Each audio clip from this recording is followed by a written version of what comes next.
Hey guys, it's Nikki. Welcome back to my channel. I did some of my background, so I said let me go ahead and record a video because there's some things that I want to get off my chest and whatnot. But before we do that, I need y'all to get into these nails. Yes, honey, I finally found a nail tech that does damn good work, and that is so hard to find out here for some reason, but it's whatever. So, for those coming in here wondering, no, this is not going to be a Bash Mag video because we don't do that around these parts. Um, I do want to put some things forth because I've been on both sides of the fence, not only as a customer, but also clearly as an artist. And there's some things that I want to say that's going to help, I think, the average person going to Mac get better service. Now, disclaimer, I don't know which, counters people have gone to.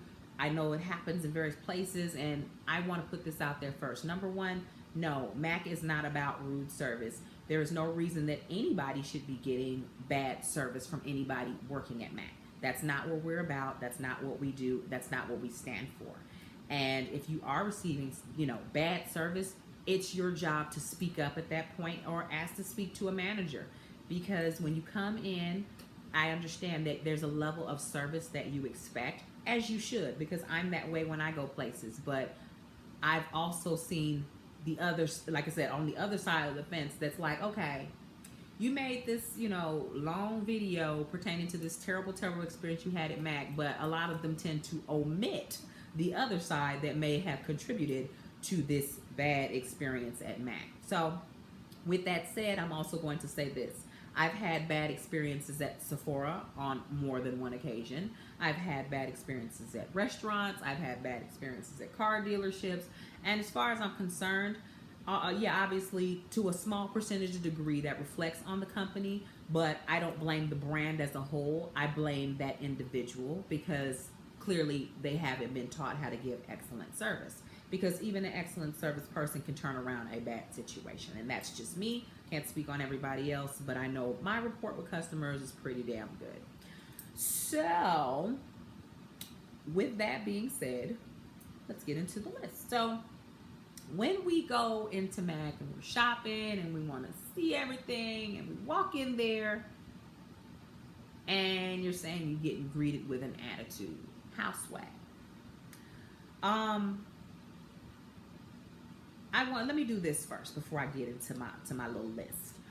I am going to apologize to anyone who has done none of what I'm about to mention that still received bad service at Mac, because nobody deserves to receive shitty service. And again, I don't care where you go. That's just not something I'm into. I'm not a fan of bad service. I will call you out on bad service, and you could get chapped messing with me, providing me bad service. So let me stop. So either way, don't mind me if I look down a little bit because I want to make sure that I touch those little points that I want to talk about. So these are things that I've seen since working here. One of them is walking into Mac assuming you're going to receive bad service. I love it when you watch YouTube, but stop watching so much YouTube. I have had excellent experiences at Mac, and I've had some not so good experiences at Mac. And the not so good experiences came from people who haven't been told about themselves sometimes. And that's just something that I've seen a lot of people do, which is walk in with their face twisted up. They already low-key have an attitude. And, I try to be nice regardless and say, hello, good morning, welcome. If you need any help, my name is Nikki. Whatever it is you need, I can help you out. Or if you need me, just grab me and I'll come help you out. Because a lot of times the people, like I said, that walk in with that attitude, you can say hello and welcome, and I'm just looking. They'll say that with an attitude. And it's like, bitch, I don't think you stealing. I'm asking if you need help. So at this point, we're damned if we speak and we damned if we don't. Because if we say hello and welcome, you want to roll your eyes at me like I'm bothering you by trying to provide you some service once you've come inside of the store.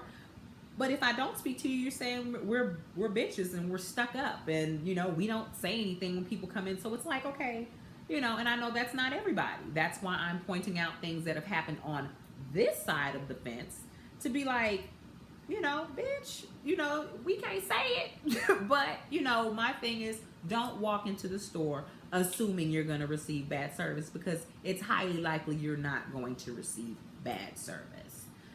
I think the second thing that people, want to say they receive bad, bad service, and it comes from being impatient when we are clearly understaffed and or busy assisting other customers. Just because you entered the store doesn't mean that everything stops and we run to cater to you. No, yeah, I get that you need some help right now, but I'm kind of helping somebody, and that guy over there and the girl that was over there, and they came in here before you, so they're probably going to get assisted before you as well. Now, granted, I'm not a fan of the stand around and let me grab somebody to get some assistance kind of thing. I think there's somewhere you should be able to stand if you know exactly what you want and you want to get in and get out. That's my personal opinion, but you can't come up being impatient at the fact that we are providing service to other people in the store as well. Sometimes, I'm in the middle of a makeup application. I literally have to step away from that makeup application to help because it gets that damn crazy at any given time inside of M.A.C. It's just, you have to have some patience, especially going to M.A.C. I don't think I've ever gone somewhere, regardless of what the store was, knowing that it's a fairly busy store, not really knowing what I wanted or assuming that I was going to get assisted quickly. I kind of already assumed it might take a minute, and I come in with a patience level because I just get that they're not going to get to me immediately. Just saying, patience. Patience is a virtue. Another thing, so we're going to move on. Third one is assuming that you're going to be catered to. Again, 9 times out of 10, when you walk inside of a M.A.C, they're already understaffed. So unfortunately, due to that reality, it's not that I'm not going to service you once you know what you need, but I can't stand here while you pick a nude that works for you. It's a billion colors, okay? There's a billion lipstick colors, whether you want satin, whether you want frost, matte, liquid lipstick that dries matte, a lip liner, and a lip gloss. There's 50 million combinations you can make up in there. So unfortunately, I cannot stand here while you try to decide. Now, once you boil it down to 1 or 2 choices and you ask me which one looks better, I will give you an honest opinion. And if you want to change something, we can change it up too. But once other people start entering, especially once it starts getting crazy, I have to step away to assist other customers as well. Especially when it's onesie twosies and I already know what I want. I just want this. I'm going to grab that so they can hurry up, get what they need, and get on about their day. So I'm sorry if you feel like we're supposed to cater to you, but we're not there to cater to you. We're there to help you out. If you have questions, if you want to try something, we can help you out with that. But once it gets busy, you have to understand we have to divvy up our time. We cannot stand there and assist just one person. Getting upset, getting angry, bad experiences, getting angry with us because we can't fit you in because we're fully booked with makeup appointments.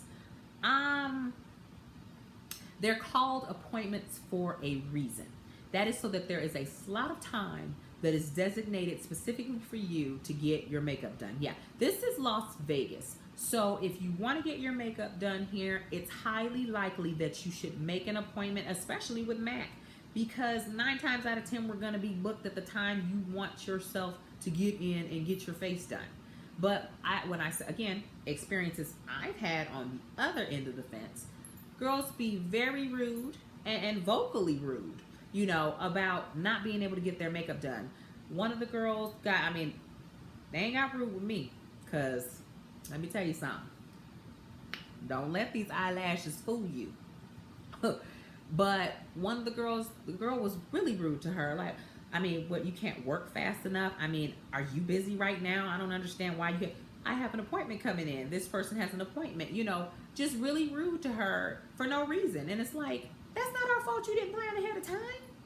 How you get an attitude with me because you didn't make an appointment to get your makeup done and you wanted your makeup done?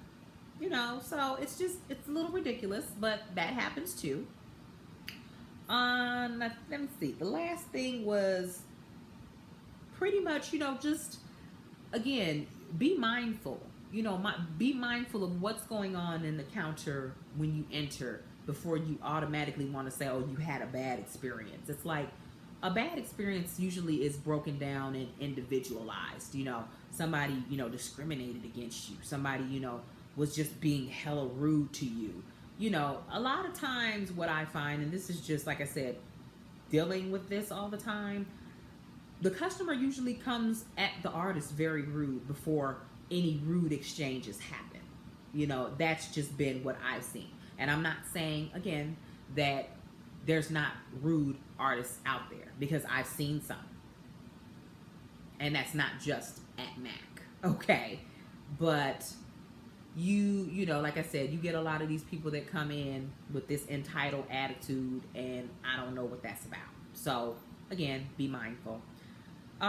Two petty annoyances for me pretty much is, you know, assuming you're having this bad experience, but you coming in here asking 1,000,001 questions but don't want anything. Look, let's debunk the myth. No, M.A.C employees do not get paid commission. So I'm going to be frank. I could care less if you buy something or not.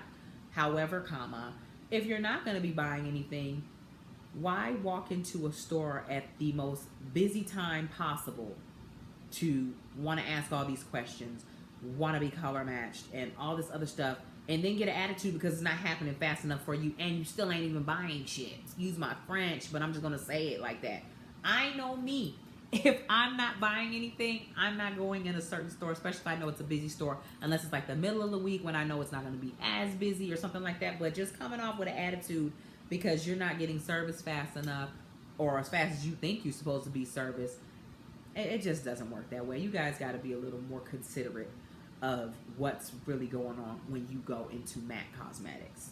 So I just want to put that out there because I'm going to be frank. I get so tired of seeing videos with these people bashing M.A.C, bashing, you know, the brand as a whole, as if that is what we do. We just have these terrible attitudes. You're just going to get this awful service. That can happen at any given place where services have to be rendered. But again, if you're not the kind of person that walked in with an attitude, you didn't do any of those things that I mentioned, again, I apologize if that's the experience you had. But to everybody else, maybe you need to look within and find out why you had that experience, because nobody has a, you know, nobody should be just giving you an attitude just to give you an attitude. So with that being said, thank you all for watching. Thank you for tuning in. Yeah, I'll see you guys next time. Soon enough, I should say. Thanks for watching. And to my new subscribers, welcome. And I'll see you all later.